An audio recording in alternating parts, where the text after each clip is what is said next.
Hello, and welcome to Captain Party's Storytime.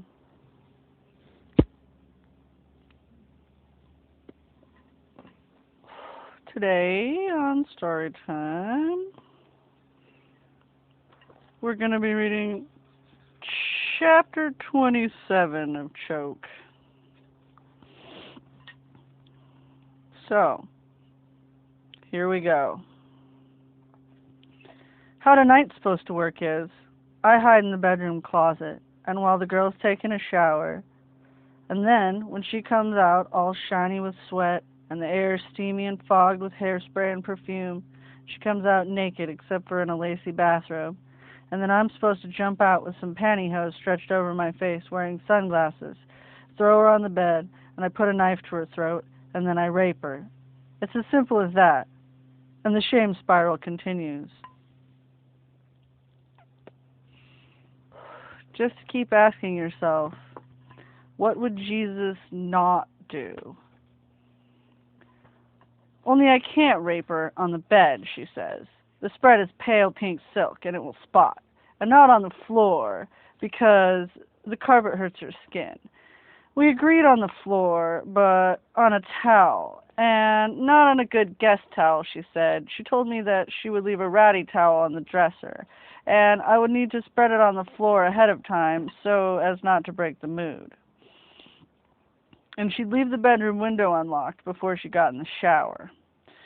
So I'm hiding in the closet, naked, with all her dry cleaning sticking to me and the pantyhose over my head, and wearing sunglasses and holding the dullest knife that I could find, and I'm waiting, and the towel spread on the floor, and the pantyhose are so hot that my face is just running with sweat, and the hair plastered to my head starts to itch. Not by the window, she told me, and not by the fireplace. She said to rape her near the armoire, but not too near. She said to try to spread the towel in a high-traffic area where the carpet wouldn't show as much wear. This is a girl named Gwen. I met in the recovery section of a bookstore. It's hard to say who picked up whom, but she was pretending to read a 12-step book about sexual addiction, and I was wearing my lucky camo pants and cruising her over a copy of the same book. And I figured, what's one more dangerous liaison? Birds do it. Bees do it. I need that rush of endorphins to tranquilize me. I crave the peptide phenylethylamine. This is who I am. I'm an addict. I mean, who's counting? And in the bookstore coffee shop, Gwen said to get some rope, but not nylon rope because it hurt too much, and hemp gives her an inflamed rash. Black electrical tape would work too, but not over her mouth, and not duct tape. Pulling off duct tape, she said, is about as erotic as getting my legs waxed. And we compared our schedules, and Thursday was out. Friday I had my regular sexaholics meeting. No chits for me this week. Saturday I spent at St. Anthony's, and most Sunday nights she helped me run a bingo event at her church. She helped run a bingo event at her church. So we settled on Monday.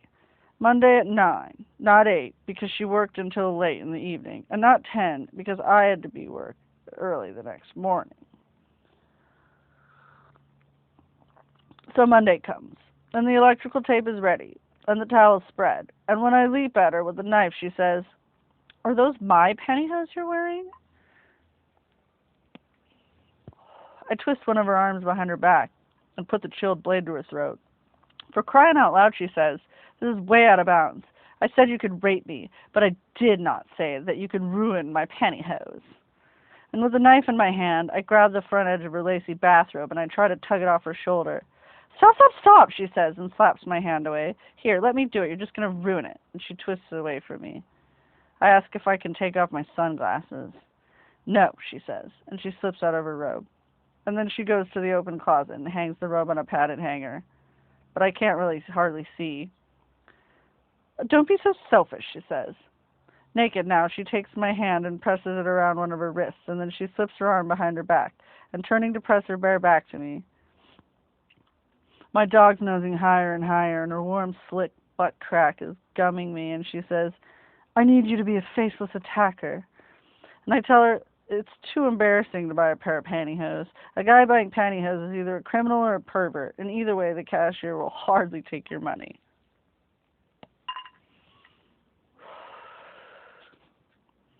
Geez, quit whining, she says. Every rapist I've ever been with has bought his own pantyhose. Plus, I tell her, when you're looking at the pantyhose rack, they have all those sizes in nude, charcoal, beige, tan, black, cobalt, and none of them just come in head size. And she twists her face away and she groans. Can I tell you something? Can I tell you just one thing?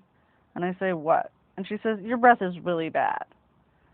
And back in the bookstore coffee shop, while we were still scripting, she said, make sure and put the knife in the freezer beforehand. I need it to be really, really cold. And I asked if maybe we could just use a rubber knife. And she said, the knife is very important to my total experience. She said, it's best if you put the edge of the knife to my throat before it gets room temperature. And she said, but be careful, because if you cut me by accident, and she leaned towards me over the table, jabbing her chin at me, if you even scratch me, I swear I'll have you in jail before you can put your pants back on. And she sipped at her herbal chai and set the cup back into its saucer and said, my sinuses would appreciate it if you didn't wear any kind of cologne or aftershave or deodorant with a strong scent, because I am very sensitive. Oh, these horny sexaholic chicks, they have such a high tolerance. They just can't not get banged. They just can't stop, no matter how degrading things get. God, how I love being codependent. And in the coffee shop, Gwen lifts her purse onto her lap and digs around inside it. Here, she says, and unfolds a photocopied list of the details she wants to include. And at the top of the list, she says, rape is about power. It is not romantic. Do not fall in love with me. Do not kiss me on my mouth. And do not expect to linger after the act. And do not ask to use my bathroom. That Monday night in her bedroom, she presses into me naked and she says, I want you to hit me, she says, but not too hard and not too soft. Just hit me just hard enough so that I come. And one of my hands is holding her arm behind her back. She's grinding her butt against me, and she's got a kick-ass tan little bod, except her face is kind of pale and waxy, with too much moisturizer. In the mirrored closet door, I can see her front with my face peeking over her shoulder. Her hair is in sweat pools in the crack where my chest and her back pressed together. Her skin is hot, plastic tanning bed smell. My other hand is holding the knife, so I ask, does she want me to hit her with the knife? No, she says, that would be stabbing. Hitting someone with a knife is stabbing. She says, put the knife down and use your open hand. So I go to toss the knife, and Gwen says, not on the bed. So I toss the knife on the dresser, and I raise my hand to slap her from behind, and this is really awkward. And she says, but not in the face. So I move my hand a little lower, and she says, and do not hit my breasts unless you want to give me lumps. See also cystic mastitis. She says, how about if you just slap my ass? And I say, how about if she just shuts up and lets me rape her my way? And Gwen says, if that's how you feel, then you can just take your little penis and you can just run along home now. And since she's just out of the shower and her bush is soft and full, not matted down the way it is when you first take off a woman's underwear, my free hand creeps around between her legs and she feels fake, rubbery, and plastic, too smooth and a little greasy. And I say, what's with your vagina? Gwen looks down at herself and says, what? And she says, oh, that's a femidom. It's a female condom. The edges stick out like that. I don't want you giving me any diseases. Is it just me, I say? But I thought rape was supposed to be more spontaneous, you know, like kind of a crime of passion. Well, that shows what you know. You don't know shit about how to rape anybody, she says. A good rapist will plan his crime meticulously. He ritualizes every little detail. This should be almost like a religious ceremony. What happens here, Gwen says, is sacred. In the bookstore coffee shop, she passed me the photocopied sheet and said, can you agree to all these terms? And the sheet said, do not ask where I work. Do not ask if you're hurting me. Do not smoke in my house. Do not expect to stay the night. And the sheet says, the safe word is poodle. And I ask what she means by safe word. If the scene gets too heavy, or if it's not working for one of us, she says. You just say poodle, and the action stops. And I ask if I get to shoot my wad. Well, if it's all that important to you, she says. And then I say, okay, well, where do I sign? And these pathetic sexaholic chicks, they're so damn dick hungry. Without her clothes, she looks like a little bit bony. Her skin feels hot and damp, as if you could squeeze out warm, soapy water from it. Her legs are so thin that they don't touch until her ass. Her little flat breasts seem to cling to her rib cage. Still holding her arm behind her back, watching ourselves in the mirrored closet door, she has a long neck and the sloped shoulders of a wine bottle. Stop, please, she says. You're hurting me. Please, I'll give you money. And I ask, how much? Stop, please, she says, or I'll scream. So I drop my arm and step away. Don't scream, I say. Just do not scream. And Gwen sighs and then hauls off and punches me in the chest. You moron, she says. I did not say poodle. This is like the sexual equivalent of Simon Says.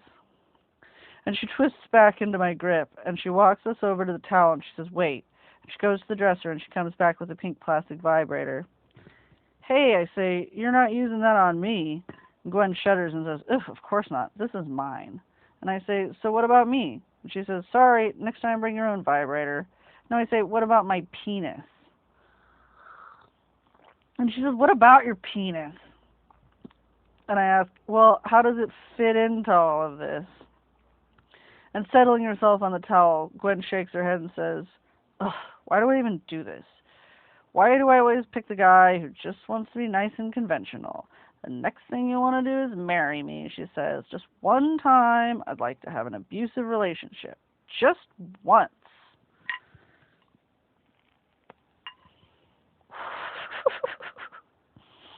And she says, you can masturbate while you rape me, but only on the towel, and only if you don't slop any on me. And she spreads the towel out around her ass and pats the little area of terry cloth next to her.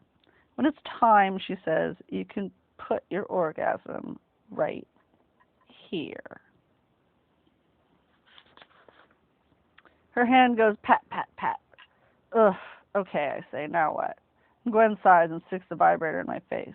Use me, she says. Degrade me, you stupid idiot. Demean me, you jerk off. Debase me. It's not really clear where the switch is, so she has to show me how to turn it on. And then it's buzzing so hard that I drop it. And then it's jumping around on the floor, and I have to catch the goddamn thing. And Gwen brings her knees up, and they drop off to each side, the way a book drops open.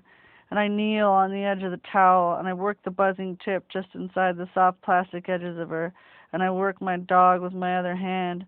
And her calves are shaved and tapered to the curve of her feet with blue polish on the nails.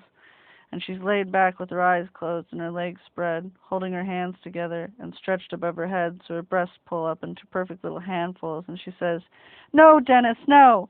I don't want this, Dennis. Don't. No, you can't have me. And I say, my name is Victor. And she says, shut up and let me concentrate. And I try to give us both a good time, but this is the sex equivalent of rubbing your stomach and patting your head. And either I'm focused on her or I'm focused on myself, and either way it's the same as a bad three-way. One of us is always getting left out.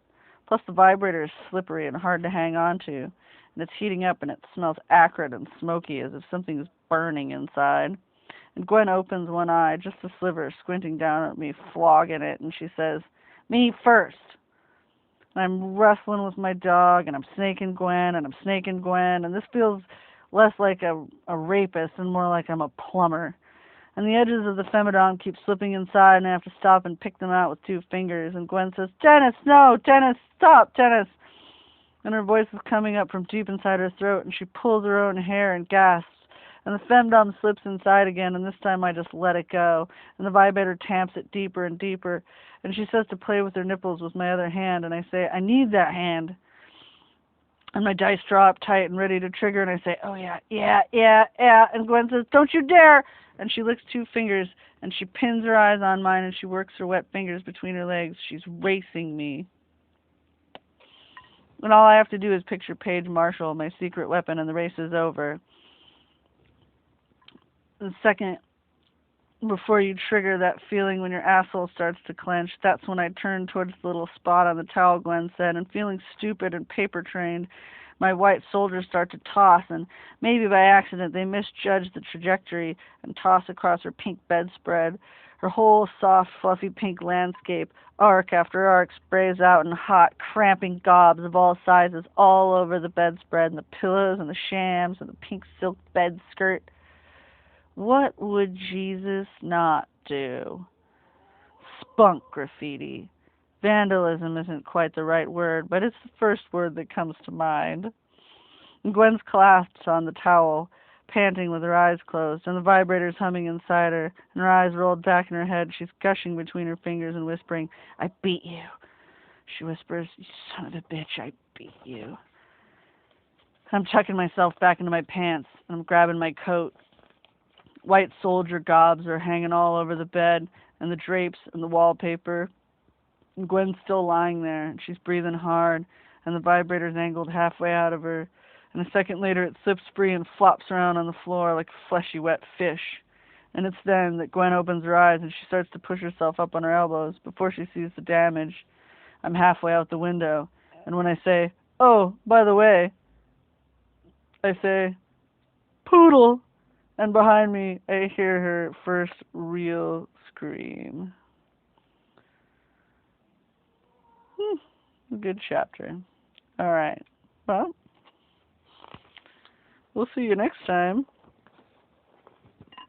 Chapter 28.